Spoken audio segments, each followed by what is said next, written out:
Mes salutations au peuple africain et du Liptako-Goma. Je suis de retour après une longue absence pour des problèmes privés et en même temps professionnels parce que j'ai une autre vie dans un autre métier.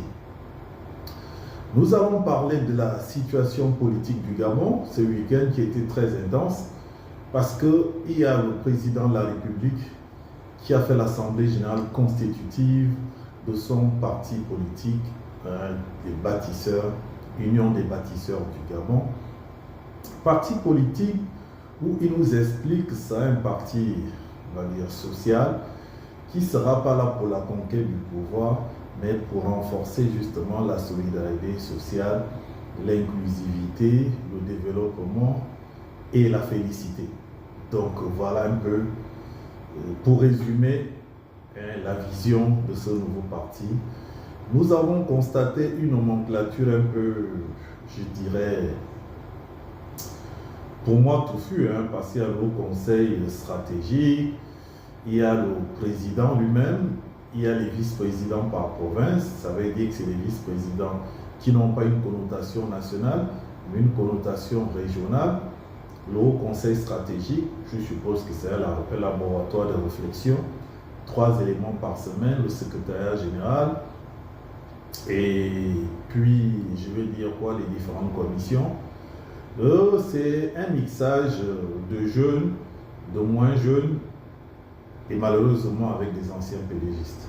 Les postes stratégiques, le président lui-même, il s'est occupé par le président.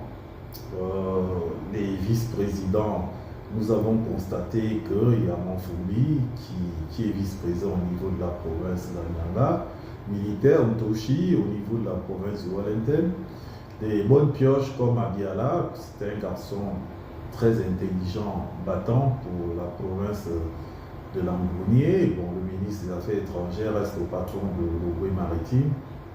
Nous avons le secrétariat général qui est occupé par Mike Moussi, donc quelqu'un qui nous revient de la France, et aussi l'Union des Jeux des femmes qui est occupée par Laurence Don, qui est pour moi quelqu'un qui a son poste parce que c'est une femme politique depuis des années. Nous allons voir ce que ce parti va produire sur le terrain, mais déjà les commentaires y vont bon train. Moi je dis il faut juger le maçon au pied du mur. Félicitations pour ce nouveau parti, même s'il a été constitué dans une polémique.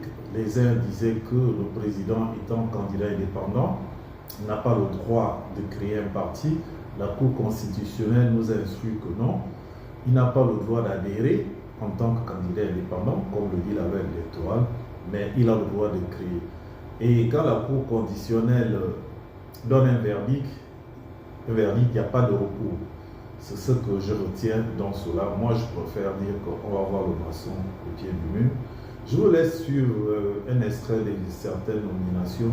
Et moi, je vous dis au revoir. Que Dieu vous bénisse depuis vos différentes positions. Puis je suis Eric Ella, président du réseau panafricain. Vive l'Afrique.